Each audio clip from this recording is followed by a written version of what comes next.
Dad, don't leave me!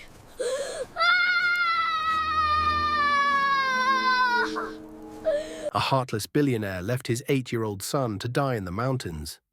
The boy's heart was failing, the medical bills were destroying him, and the child was worth $3 million dead. He walked away without looking back. What he didn't know was that a stranger watched from the ridge, a drifter who'd been camping in those woods for 3 weeks, a man who saw everything. But 12 years later, the glass towers of Manhattan gleamed in the afternoon sun. Cameron Prescott stood in his corner office on the 47th floor, overlooking Central Park. His suit cost more than most people's cars. His watch could feed a family for a year. He smiled at his reflection in the window. Self-made billionaire, tech genius, philanthropist. The Prescott Foundation had just announced another $50 million for children's health care. The irony was perfect, because 12 years ago, Cameron Prescott had declared his own son dead and collected the life insurance. $3 million that became $3 billion. His empire, his legacy, his perfect reputation. Tonight, he had no idea that the son he abandoned was working 3 floors below him.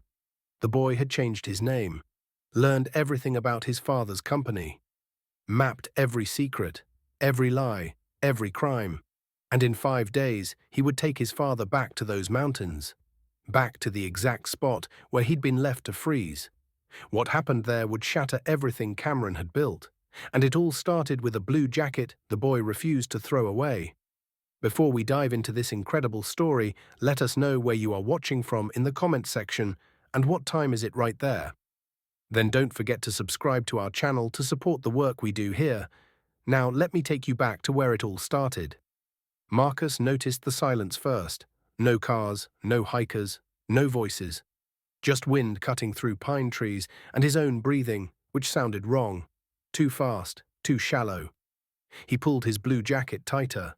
The fabric felt thin against the cold. His chest hurt, the pain that never really went away. Just got worse or better, depending on the day. Today was a bad day.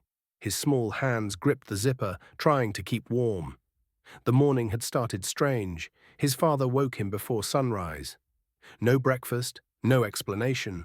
Just get dressed and get in the car. Marcus obeyed. He always obeyed. His father scared him lately. The man had become quiet, angry, distant, not like before. Dad, Cameron Prescott, stood 20 feet ahead on the narrow trail. His black overcoat looked expensive. Too expensive for hiking. His shoulders were rigid, back straight, hands in his pockets. He'd been quiet all morning, no music in the car, no conversation during the 3-hour drive. Just silence and that look on his face, the one Marcus had learned to fear. The look that said something bad was coming. Marcus's sneakers crunched on frozen leaves, each step hurt, not just his legs, his chest. The doctors said his heart was weak, dilated, cardiomyopathy, big words for a little kid. All Marcus knew was that sometimes his heart felt like it was trying to escape his body, like it was fighting against him. Today was one of those days. Dad, I'm cold. Cameron didn't turn around. Marcus waited, counted to 10 in his head. Still nothing. Can we go back?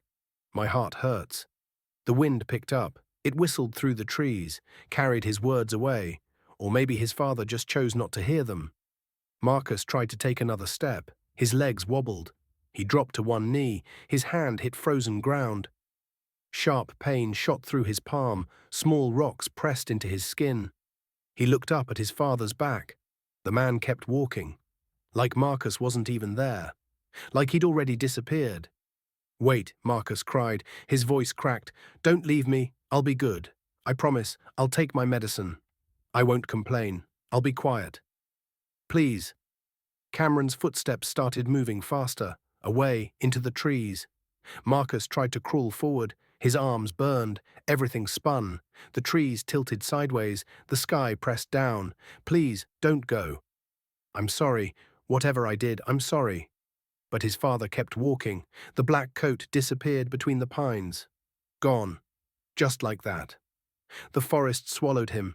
Then it swallowed Marcus's voice too. Marcus kept crawling until his arms gave out. His face hit dead leaves. They smelled like rot, like things that had been left behind and forgotten. He tried to push himself up. Couldn't. His blue jacket caught on a branch, tore slightly. He heard the fabric rip. That sound felt final, like something breaking that couldn't be fixed. The jacket was the only color in all that grey and brown. His hand reached out one more time, toward nothing, toward the space where his father had been. But there was only empty air, cold air that burned his lungs. Marcus's vision blurred, the edges went dark, his chest felt tight. Like something was squeezing his heart. He thought about his mother. She died when he was 5, cancer. He barely remembered her face now, just her voice. Soft, kind. She used to sing to him at night. His father never sang, never even spoke much after she died. Just worked, made money, got angry. And now he was gone too. Marcus closed his eyes. The cold didn't feel so bad anymore, just tired. So tired. Then everything went dark, completely dark, like someone turned off all the lights in the world. 5 miles down the mountain, Jackson Cole sat in his tent. The canvas was worn, patched in 3 places. It leaked when it rained. But it was home for now. He'd been camping in these woods for 3 weeks, running from something. Or maybe running towards something. He didn't know anymore. His life had fallen apart 6 months ago. Lost his job. Construction work dried up. Bills piled higher. His girlfriend left. Took the dog. Took everything that mattered. So Jackson packed what he could fit in his truck and drove north. Away from the city. Away from people. Away from himself. The bottle of whiskey sat half empty beside his sleeping bag. His phone had died days ago. He'd stopped charging it. Stopped caring about the outside world. Out here, time moved different. Days blended together. He woke when the sun came up. Slept when it went down. Hunted small game. Fished in the creek. Drank too much. Thought too much. But this morning, something felt wrong. Jackson had learned to trust his instincts. 20 years in construction taught him that. When something felt off, it usually was. He'd woken before dawn to the sound of an engine. Rare up here. Most people didn't come to these mountains in winter. Too cold, too remote, too dangerous. He'd climbed out of his tent and watched through the trees. A black Mercedes SUV drove up the mountain road. Expensive vehicle, out of place. It moved slow, careful, like whoever was driving knew exactly where they were going. Jackson watched it disappear up the trail. Then he waited. An hour passed. Then 2. The SUV came back down, fast this time, tires kicking up gravel. Whoever was in that car was in a hurry to leave. Jackson's gut twisted. Something was wrong. He'd seen enough bad things in his life to recognize the signs. Rich men didn't come to empty mountains unless they had something to hide. He grabbed his coat and started hiking up the trail. The whiskey made his head fuzzy, but his legs still worked. His lungs still pulled air. 20 minutes later, he heard it. A sound, small, broken, like an animal caught in a trap, but worse, because it sounded human. Jackson stopped walking, listened. There it was again, coming from off the main trail, through thick brush to the west. He followed it, pushed through branches, stepped over fallen logs. The sound got louder, more desperate. He burst into a clearing and froze. A black boy, maybe 7 or 8 years old, wearing a thin blue jacket that looked like it came from a discount store. Crumpled on the ground like trash someone threw away. His lips were turning blue, his eyes were half open, not focusing on anything. Frost clung to his dark hair, made it look grey. His small chest rose and fell in tiny broken gasps. "Dad," the boy whispered, barely a sound, more breath than word. Jackson felt his stomach drop, the expensive SUV, the hurried exit. The boy left behind. Someone had abandoned this kid to die, left him here like he was nothing. The boy's small hand reached toward nothing, fingers trembling. Then it fell, hit the ground with a soft thud. His eyes started closing. "No," Jackson heard himself say. The word came out loud, sharp, scared. He ran, boots pounding frozen earth, dropped to his knees beside the boy, grabbed him up. The kid was so light, too light, like he was already halfway gone, like death had already claimed part of him. His head rolled against Jackson's chest. His breathing came in tiny broken gasps. Each one sounds weaker than the last. "Stay with me," Jackson begged. He stood up fast, too fast. The world spun. Don't quit. Please don't quit. He started running back down the mountain. His legs screamed, muscles burning, his lungs burned, air sharp and cold.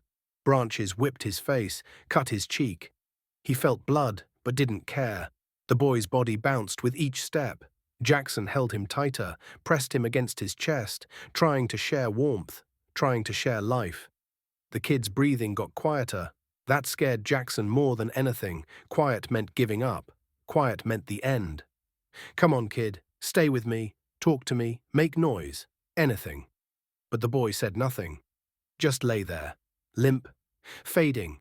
Jackson burst out of the trees. His old pickup truck sat in the dirt parking area. Rusted, dented. But it ran. He fumbled for keys with one hand, still holding the boy with the other. Dropped the keys twice, hands shaking too much. Finally got the door open, laid the kid across the back seat. The boy's lips looked worse now, almost purple. His fingernails too. Jackson jumped in front, started the engine. It coughed, sputtered. Come on, not now. He tried again. The engine caught, roared to life. He slammed it into gear. Tires spun on gravel as he pulled out. Too fast, fishtailed, corrected. The nearest hospital was 35 minutes away. Down winding mountain roads, through small towns that barely existed. Jackson pressed the gas pedal to the floor, made it in 22 minutes. He didn't remember most of the drive, just fragments. The boy's face in the rearview mirror. Blue, still, the speedometer climbing past 80. His own voice begging, praying, promising things he couldn't deliver. Just let him live. Please, just let him live. He carried the boy through the emergency room doors. The fluorescent lights burned his eyes after hours in the woods. Help. Somebody help. His voice came out raw, desperate. Nurses looked up from their station, saw the child in his arms, a black boy, blue lips. Not moving. Everything moved fast after that. They took the boy from him, rushed him through double doors that said staff only. Started shouting medical words Jackson didn't understand. Code blue, V-fib, intubate, crash cart. A nurse in pink scrubs pointed at a chair near the vending machines. Sir, you need to wait here. We'll update you as soon as we can. Jackson collapsed into the chair. His hands were shaking, still shaking, wouldn't stop. His jacket was soaked with sweat despite the cold. He stared at his palms. They were dirty, scratched from branches, stained with blood. His blood or the boy's. He didn't know. He'd just saved a kid's life. Or tried to. But he had no idea whose kid, or why someone had left him in those mountains to die. 30 minutes crawled by. Each one felt like an hour. Jackson watched the clock on the wall, second hand ticking, mocking. Time moved, but nothing happened. No updates, no news, just the hum of fluorescent lights and the distant sound of machines beeping. Other people came and went, a man with a broken arm, a woman with a crying baby. They got helped, got seen, got answers. Jackson got nothing, just waiting, just fear. Finally, a nurse approached, young, maybe 25, carrying a clipboard. Her expression was serious. Sir, we need information. What's his name? Jackson looked up. The question hung in the air between them, heavy, complicated. He had no idea what the boy's real name was, but he knew if he told the truth, if he said he found him abandoned in the mountains, there would be questions, police, investigations, social services, and whoever left that kid up there might come looking, might try to finish the job. The nurse waited, pen ready. Sir? Jackson's mouth went dry. He thought fast. The boy needed protection, needed a shield, needed someone to claim him before the system swallowed him whole. Marcus, Jackson said. The word came out before he could stop it, before he could think it through. Marcus Cole. The nurse wrote it down without looking up. And you are? This was it. The moment that would decide everything. The moment that would either save this boy or destroy them both. Jackson took a breath. I'm his father. The nurse wrote it down, still not looking up, like this was routine. Like people lied on hospital forms every day. Does he have any medical conditions we should know about? Jackson hesitated. He'd seen the boy's blue lips. the way he struggled to breathe even unconscious, the pain written across his small face. Heart condition, Jackson said. I don't know the exact diagnosis. We were on our way to the hospital when our car broke down on the mountain road. I had to carry him the rest of the way. The lie came easy, too easy, like he'd been practicing it his whole life. The nurse nodded, made more notes. Do you have his medical records? Insurance information? Jackson shook his head. Everything's in the car. Still up there. I just grabbed him and ran. The nurse looked at him then. Really looked. Took in his appearance, dirty jacket, wild hair, scratched face. She didn't say anything, just nodded again. We'll sort it out later. Right now, he needs immediate care. She walked away. Jackson sat there, staring at the floor. He'd just committed fraud, created a false identity, claimed a child that wasn't his. If they found out, if anyone checked, he could go to jail, but the alternative was worse, letting the boy become a ward of the state, letting him disappear into the system, letting whoever abandoned him get away with it. 2 hours later, a doctor came out. Older man, grey hair, tired eyes, the kind that had seen too much. Mr. Cole? Jackson stood fast, too fast. His legs were stiff from sitting. How is he? The doctor gestured to a quieter corner, away from other people. Jackson followed. His heart pounded. Your son is stable, but he's very sick. Severe dilated cardiomyopathy. His heart is enlarged and weak, not pumping blood effectively. He needs immediate treatment, medication, possibly surgery, definitely a transplant eventually if we can find a match. Jackson felt the ground tilt. How much? The doctor paused, looked uncomfortable. That conversation usually came later, after the shock wore off, after families had time to process, but Jackson needed to know now. How much will this cost? The initial treatment and stabilization, around $50,000. The surgery if we proceed, $300,000 minimum, and that's just the beginning. Long-term medication, follow-up procedures, monitoring, physical therapy. You're looking at close to $1 million over the next few years, maybe more. Jackson felt his knees buckle. He grabbed the wall for support. $1 million.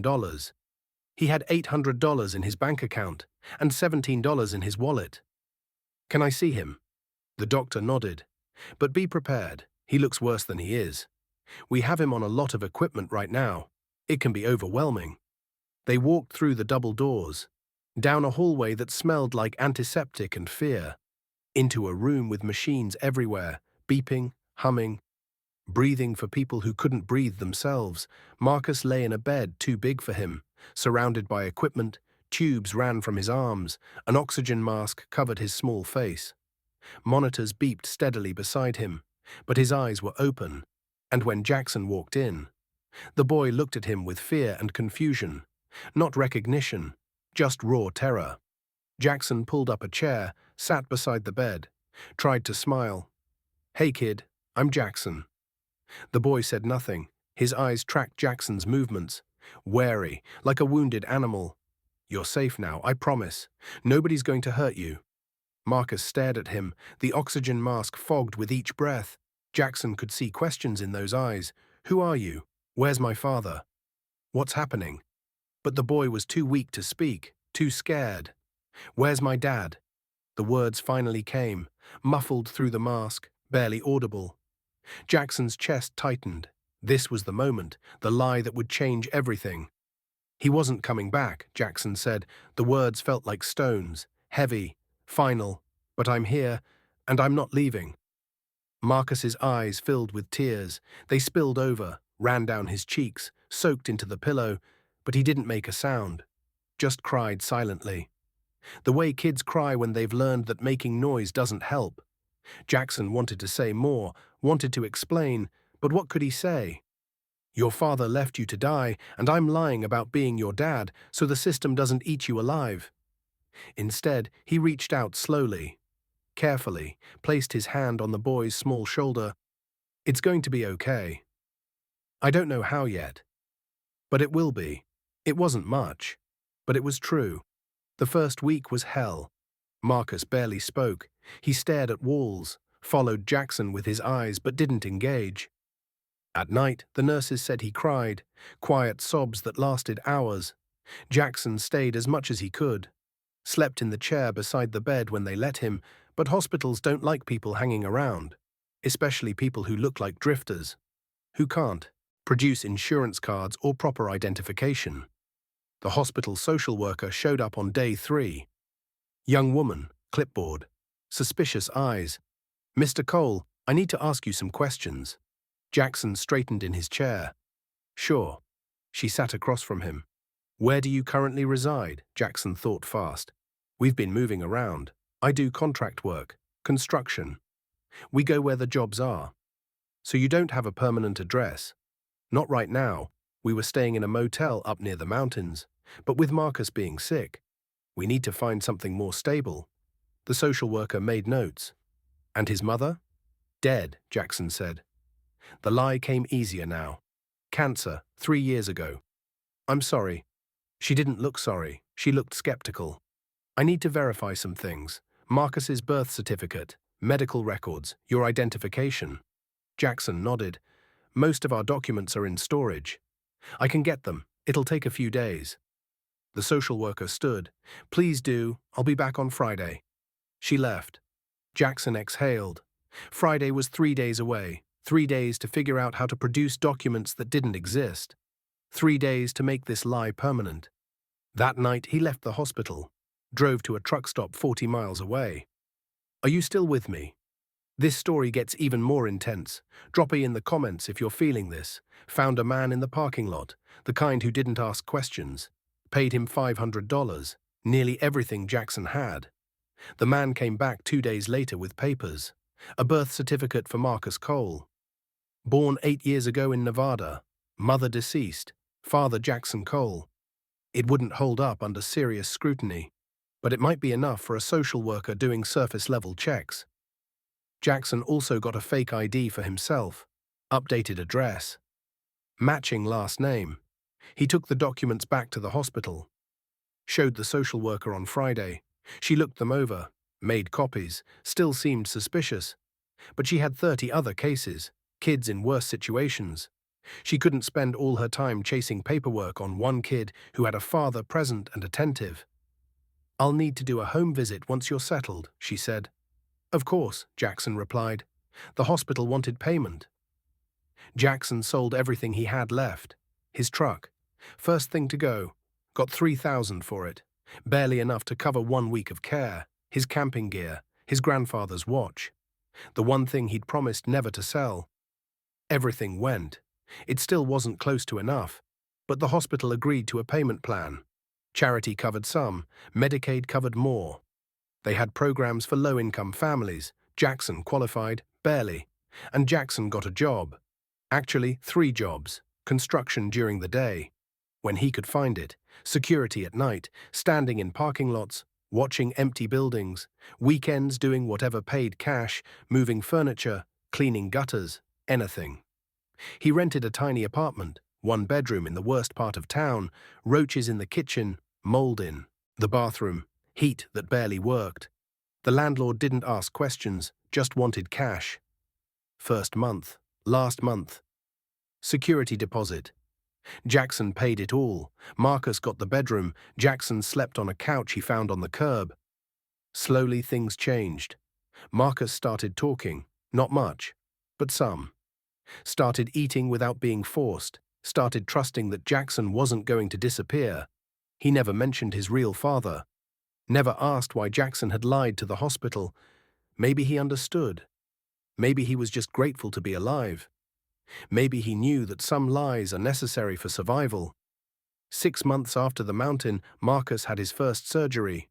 Doctors installed a pacemaker, small device to regulate his heartbeat, keep his heart from giving out. Jackson sat in the waiting room for 8 hours, praying to a God he wasn't sure he believed in, making promises he couldn't keep. Just let him live. Please, just let him live. And I'll do better. Be better. When the doctor came out and said everything went well, Jackson cried for the first time in 20 years. Not quiet tears, full sobs that shook his whole body. The doctor put a hand on his shoulder. "You're a good father." Jackson wanted to tell him the truth, that he wasn't a father at all, just a man who found a dying kid and couldn't walk away. But instead he just nodded, wiped his eyes, went to see Marcus in recovery. The boy was still under anesthesia, peaceful, breathing steady. Jackson sat beside him, held his small hand, and whispered words he'd never said before. "I got you." Years passed, slowly, painfully. But they passed. Marcus grew, got stronger, the heart condition stayed. But medication helped, kept the worst symptoms at bay. Jackson worked himself to exhaustion every day to pay for it. Medical bills never stopped. Appointments, tests, prescriptions. The costs added up faster than Jackson could earn. They never had much. Pasta most nights, mac and cheese, ramen. Whatever was cheap, shopped at thrift stores, wore donated clothes, but they had each other. And slowly, something impossible happened. They became a family, not on paper, not legally, but in every way that mattered.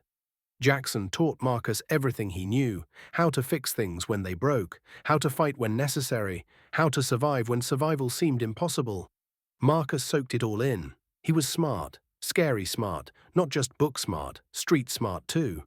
By age 10, Marcus was reading college textbooks, physics, mathematics, computer science. Jackson didn't understand half of it, but he saw the fire in the boy's eyes, the hunger to learn, to become something more. By age 12, Marcus was teaching himself to code. Spent hours on a second-hand laptop Jackson bought from a pawn shop. Wrote programs, built websites, solved problems Jackson couldn't begin to comprehend. One night when Marcus was 13, he asked the question Jackson had been dreading. They were eating dinner. Spaghetti again. Third time that week. It was all they could afford. Marcus set down his fork. "Why did he leave me?" Jackson looked up. "Who?" "My real dad. I remember that day, the mountains, his face, the way he just walked away. Like I was nothing." Jackson set down his own fork, took a breath. "I don't know, kid. Some people aren't built to handle hard things. When things get difficult, they run." Marcus nodded slowly. His eyes were old. Too old for 13. "Do you know who he is?" "No," Jackson said. That was a lie. Because Jackson had searched. Spent nights after Marcus fell asleep, digging through old news articles. Found a story about a tech CEO whose young son had died in a tragic accident 12 years ago. Hiking trip gone wrong. Closed casket funeral. Life insurance payout of $3 million. Cameron Prescott. Founder and CEO of Prescott Technologies. Billionaire. Philanthropist. Liar. The name burned in Jackson's mind. He'd memorized the man's face, his company, his every move. But he never told Marcus, because some truths are too heavy for kids to carry.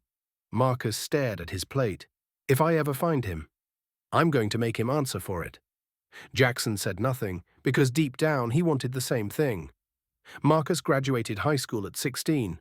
Top of his class, full scholarship to MIT, computer science.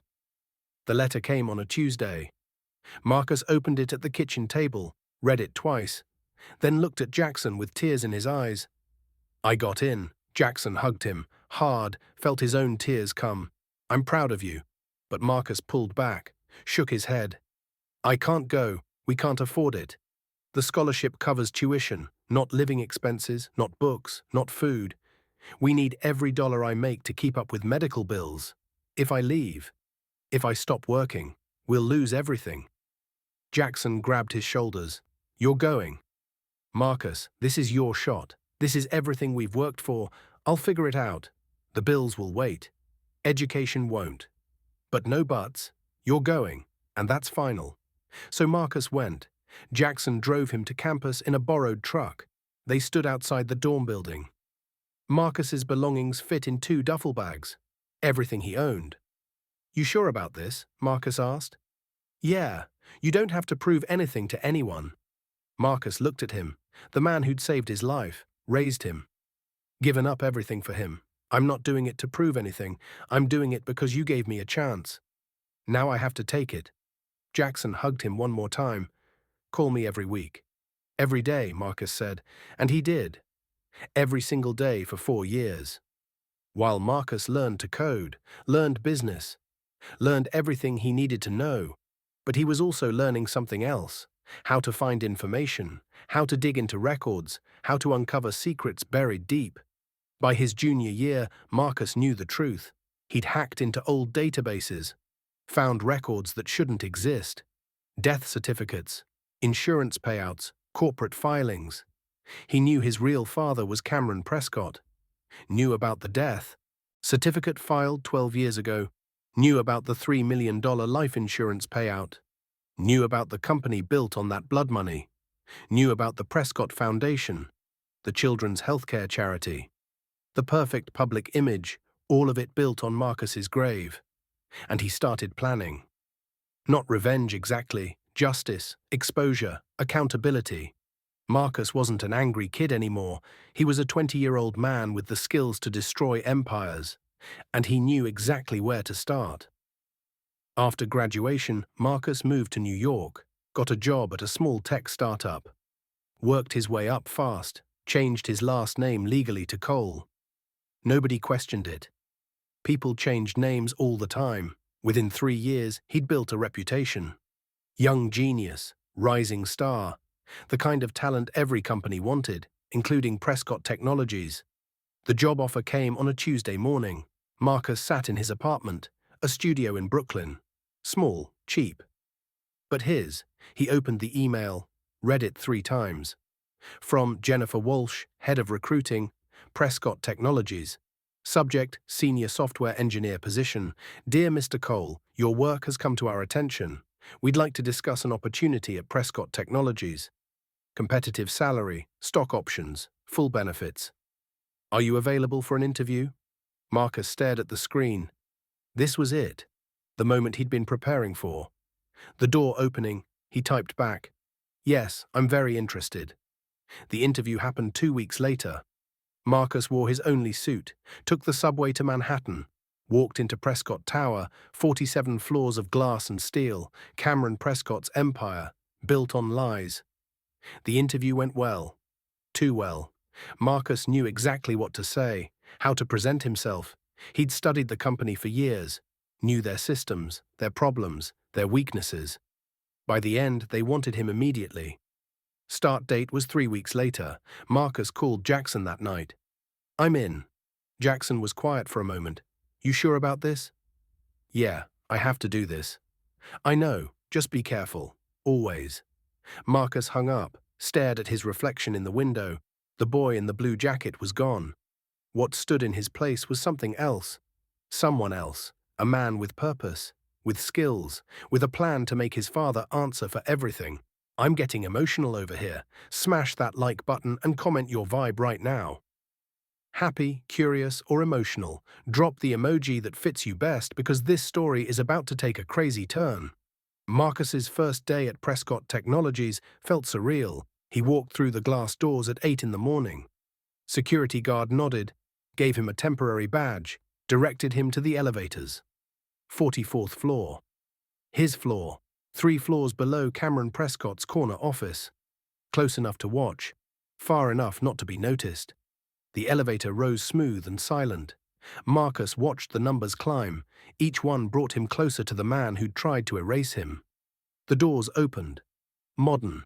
Office space stretched out. Open floor plan, glass walls, expensive furniture, people typing, talking, moving with purpose. A woman approached. Mid-30s, blonde, professional smile. "Marcus Cole?" "Yes, I'm Jennifer Walsh. We spoke over email. Welcome to Prescott Technologies." She shook his hand, gave him a quick tour. "Here's your desk. Kitchen is that way. Bathrooms down the hall. Conference rooms are bookable through the portal." "Any questions?" "Just one," Marcus said. "Does Mr. Prescott come down here often?" Jennifer laughed. "Cameron?" "No, he stays on 47 mostly. You might see him in company meetings. But day to day, he's pretty hands-off with individual departments." Good to know. Marcus spent the first week learning systems, getting access, meeting people. He kept his head down, worked hard, impressed his manager. But every night after everyone left, he stayed late, not working on company projects, working on his own. He started digging. Prescott Technologies' security was good, but not perfect. Marcus was better. He found holes, exploited them, gained access to servers he shouldn't see, downloaded files, built a database, a map of everything wrong with this company. Cameron Prescott wasn't just a CEO, he was a criminal. Tax fraud hidden in shell companies, money laundering through fake accounts, insider trading that made him millions. And underneath it all, the original sin. The death certificate of Marcus Prescott, filed 12 years ago in Colorado, the life insurance payout, $3 million, deposited into an account that became the seed money for Prescott Technologies. Blood money. Used to start an empire, Marcus copied everything, encrypted it, stored it in multiple locations, cloud servers, physical drives, places Cameron could never reach. But having evidence wasn't enough. Marcus needed to get closer, needed to make his father see him, recognize him, understand what he'd done, 6 months into the job. Marcus got his chance. The company was hosting a charity gala, the Prescott Foundation's annual event. Black tie, champagne, rich people pretending to care about sick children. The irony made Marcus sick, but he bought a ticket anyway, $1,500. Money he didn't have. But this was worth it. The night of the gala. Marcus stood in his apartment bathroom, staring at himself in the mirror.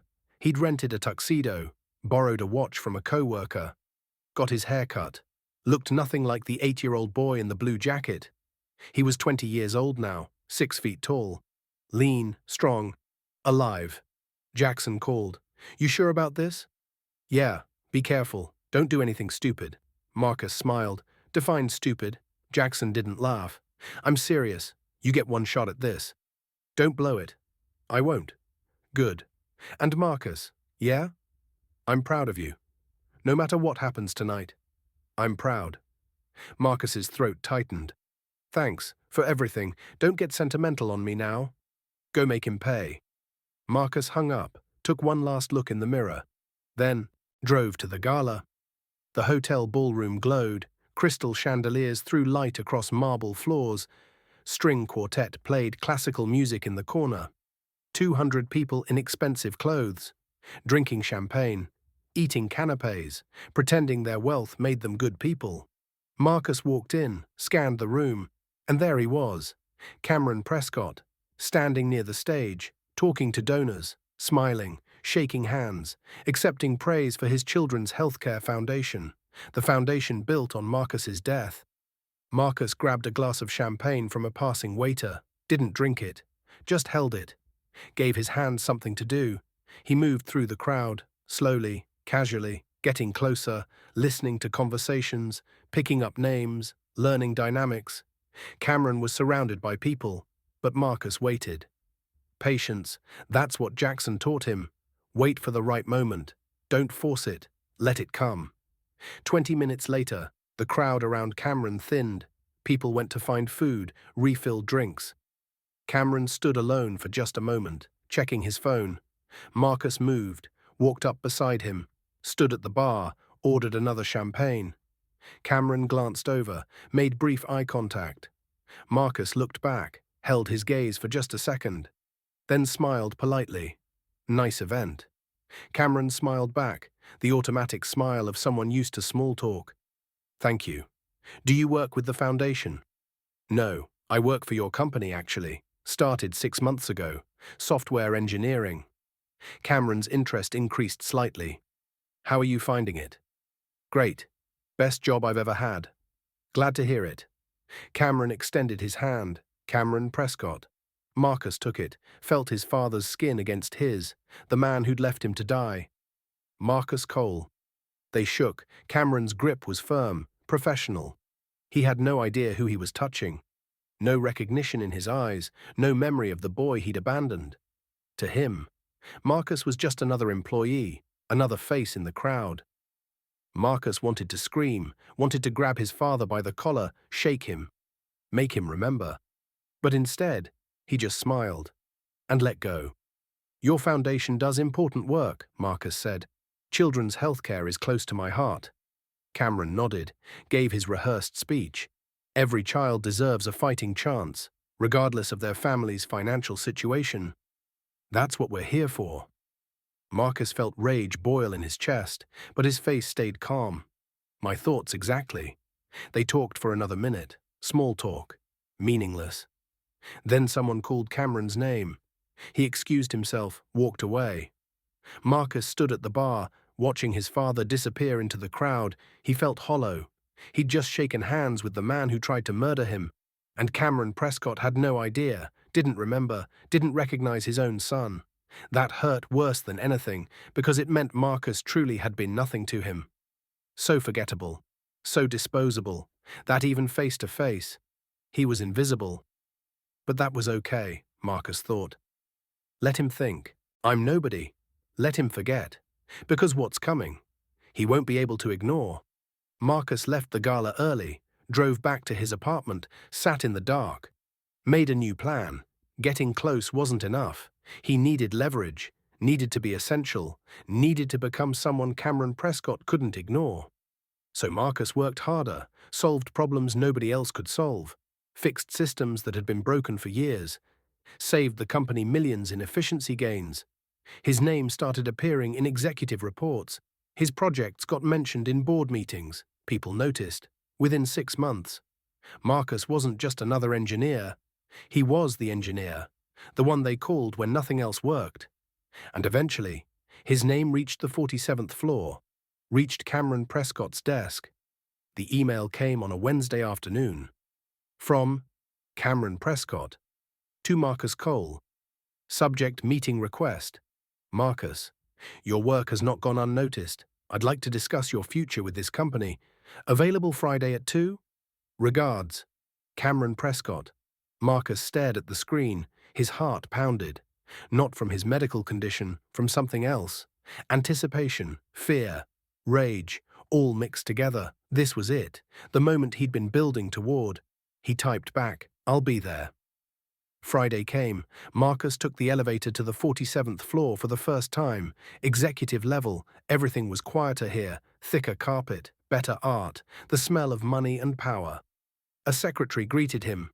Mr. Cole, Mr. Prescott is expecting you. Follow me. She led him down a hallway, through double doors, into an office that overlooked all of Manhattan. Floor-to-ceiling windows, leather furniture, original paintings on the walls. Cameron stood by the window, hands in his pockets, looking out at the city like he owned it. Marcus. Thanks for coming. He turned, gestured to a chair. Sit. Marcus sat. Cameron stayed standing, looked down at him. Power move. Classic. I've been hearing impressive things. Thank you. 6 months ago. You were just another hire. Now. You're someone I can't ignore. I appreciate that. Cameron walked to his desk, sat, leaned back. I want to create a new position. Chief Technology Officer. Someone young, brilliant, hungry, someone who understands where tech is heading. I think that's you. Marcus kept his face neutral. That's very generous. Generous, Cameron laughed. I don't do generous, I do smart. You're smart. You've saved this company a fortune already. Imagine what you could do with real authority, real resources. Marcus nodded slowly. I'd need full access, all systems, all departments, all records. Can't do the job halfway. Cameron's smile didn't falter. Of course, whatever you need, then I accept. Cameron stood, extended his hand. Welcome to the inner circle. Marcus?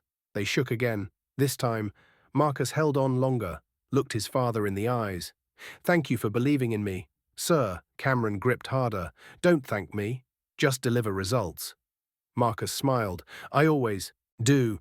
He left the office, took the elevator back down, walked out of the building, and only then, when he was 3 blocks away, did he let himself react. He stopped in an alley, leaned against a wall, and laughed.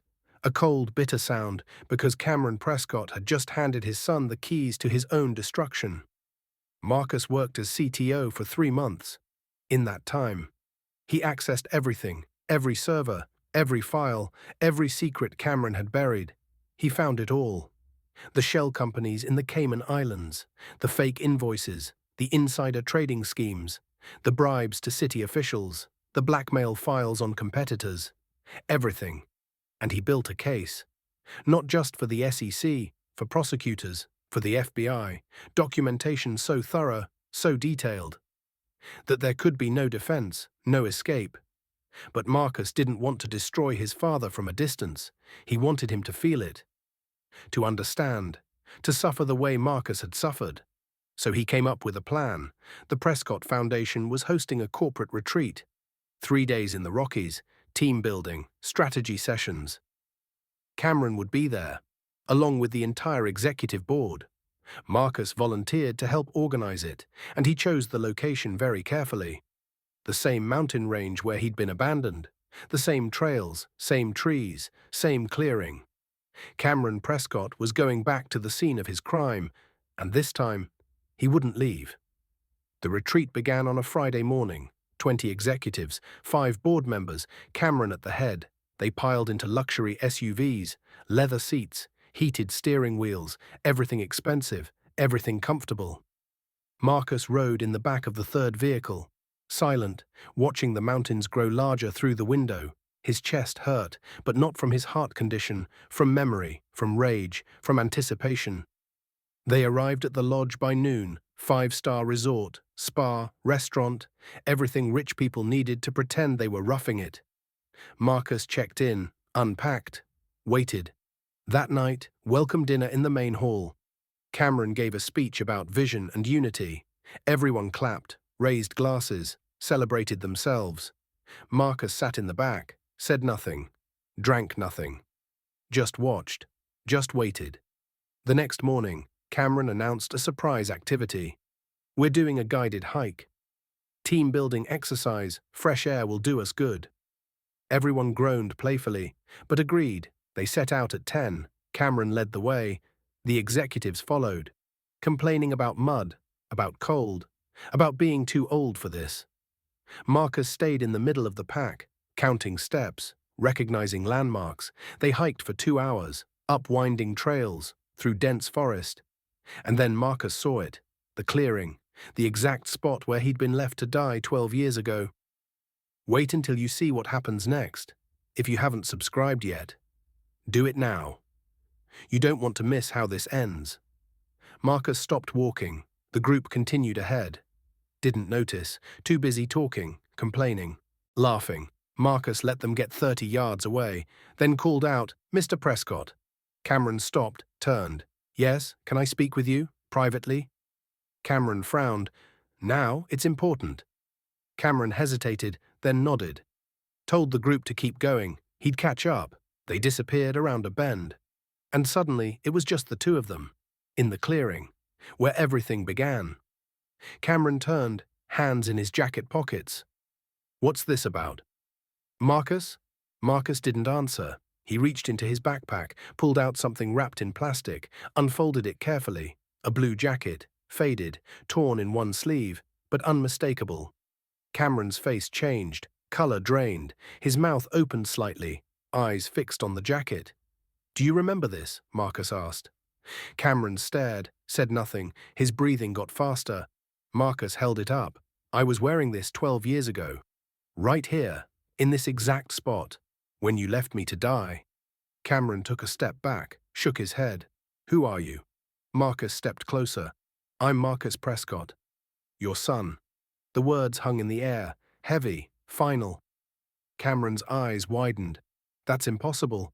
My son died. There was a funeral. I saw the casket." "No." Marcus's voice stayed calm, steady.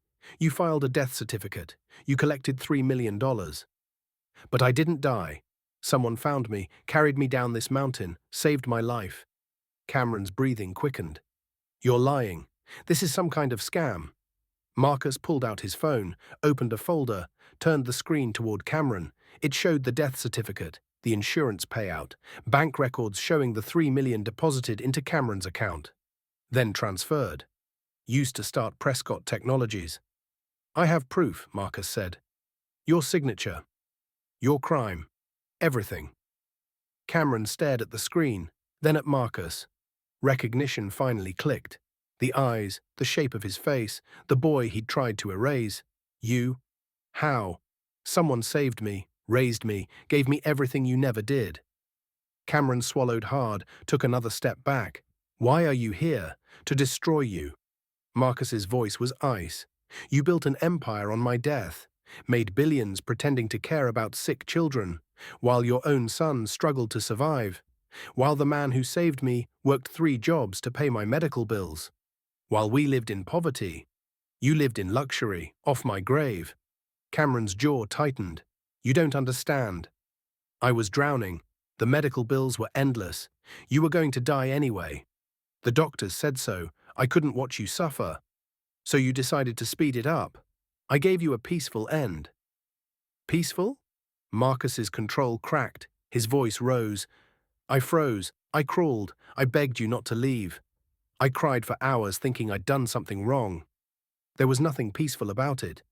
Cameron looked away. I was desperate. You were weak. Marcus stepped even closer.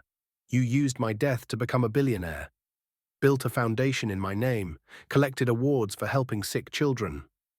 While your own son, the one you murdered, worked his way into your company, learned your secrets, documented your crimes. Cameron's eyes snapped back. Crimes? Marcus smiled. It wasn't kind.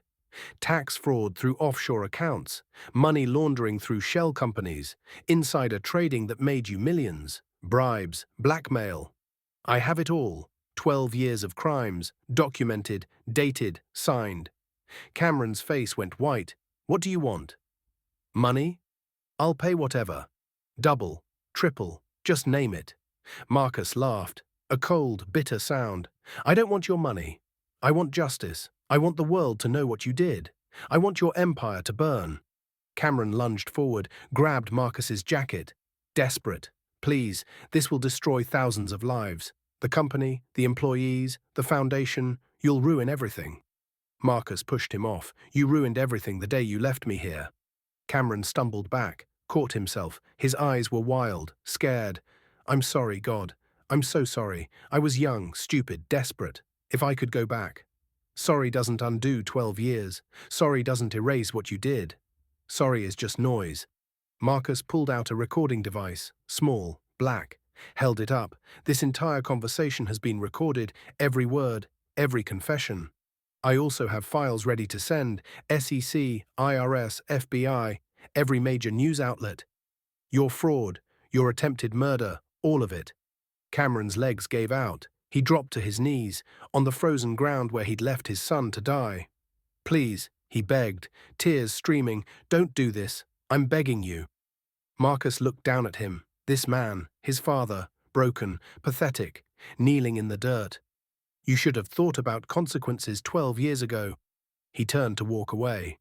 But Cameron grabbed his ankle. Wait, please, I'll do anything. Confess. Go to prison, just don't destroy the company. Let the employees keep their jobs. The foundation keep running. Marcus stopped, looked back. It's too late, I already sent the files. 2 hours ago. Cameron's face crumpled completely. No, yes, by now. Federal agents are probably at your office, seizing records, freezing accounts. Your board is getting calls. Your lawyers are panicking. It's over. You lose. Cameron collapsed forward, hands in the dirt, sobbing. 12 years of lies, of luxury, of pretending, all gone. Destroyed by the son he tried to murder. Marcus stood there, watching. He thought he'd feel satisfaction, victory, relief. But he just felt tired, empty, cold. He pulled out his phone, made a call. It's done. Come get me. He hung up, looked at his father one last time. Goodbye. Cameron. The name felt strange, cold, but right. Marcus walked away, left him there, kneeling in the clearing, exactly where he'd left Marcus 12 years ago. The circle complete. Justice delivered. Marcus walked down the trail. Each step felt lighter, like weight lifting off his shoulders. Behind him, he heard Cameron crying, screaming, begging. But Marcus didn't turn around, didn't stop, just kept walking. Down the mountain, back to his life. The life he'd built from nothing. At the trailhead, Jackson waited, leaning against his truck, the same truck he'd somehow kept running for 12 years. He straightened when he saw Marcus. You did it? Yeah, I did it. How do you feel? Marcus thought about it. Really thought. Free. For the first time in 12 years. The weight was gone, the anger, the need for revenge, all of it. Just gone, replaced by something else. Peace. Jackson pulled him into a hug. I'm proud of you. Marcus hugged back. Hard. Thanks. For everything. For saving me. For raising me. For being the father he never was. Don't get sentimental. Jackson pulled away, wiped his eyes. Let's go home. They drove back to the city, silent, comfortable. The radio played quietly. Neither spoke. Didn't need to. By the time they reached Brooklyn, the news had broken. Every channel, every website, tech billionaire arrested for insurance fraud and attempted murder. Photos of Cameron in handcuffs, being led out of Prescott Tower, his face, destroyed, humiliated, exposed. Marcus's phone exploded, messages, calls, emails, reporters wanting interviews, producers offering book deals, movie rights, everyone wanting a piece of the story. Marcus turned it off. I'm not ready for that yet. Smart. They'll wait. They always do. Jackson parked outside Marcus's apartment, walked him to the door. You need anything? Just sleep. Okay. Call me tomorrow, every day, like always. Jackson smiled, drove away. Marcus went inside, sat on his couch, stared at the wall. It was over. 12 years of planning, of working, of waiting, all for this moment. And now that it was here, he didn't know what to do next. The next morning, Marcus woke to pounding on his door. He opened it. 2 FBI agents, badges out. Marcus Cole? Yes. We need you to come with us, give a statement. Marcus nodded. Got dressed, went with them, spent 6 hours answering questions.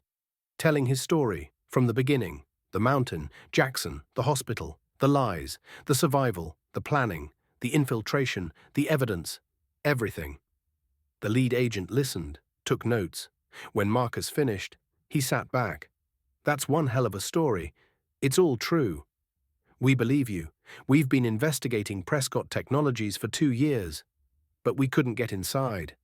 Couldn't find proof. You handed us everything we needed. Marcus shrugged. I had motivation. The agent smiled. Cameron Prescott is being charged with insurance fraud, filing a false death certificate, tax evasion, money laundering, attempted murder. He's looking at 30 years minimum. Good. What about me? You? Marcus leaned forward. I committed fraud too. Lied on hospital forms. Used a false identity for 12 years.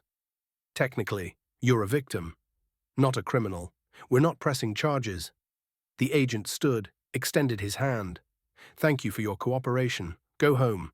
Live your life. Marcus shook his hand. Left the building, walked back to his apartment. The story wouldn't go away.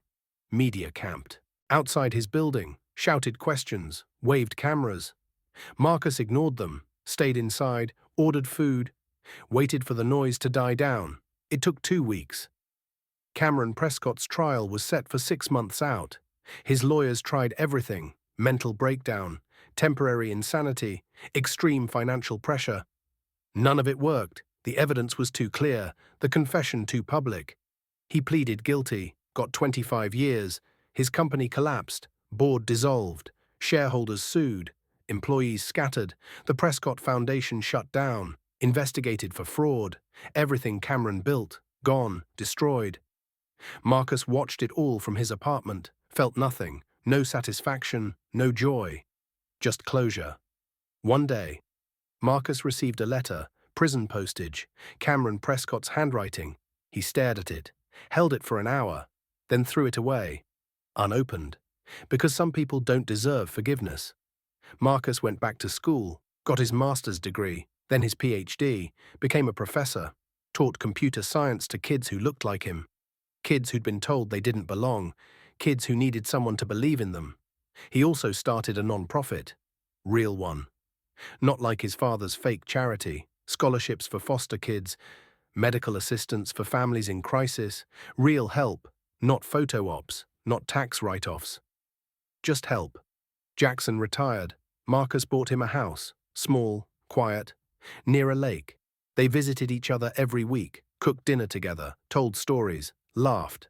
They'd survived hell together and came out the other side, stronger, better, together. Years passed. Marcus built a life, not the one he'd planned, but a good one. He taught, he helped people, he healed. Slowly, painfully, but he healed. One morning, 5 years after the trial, Marcus stood on his apartment balcony, looked out at the city, thought about the boy in the blue jacket, the one who'd been left to die. That boy was gone.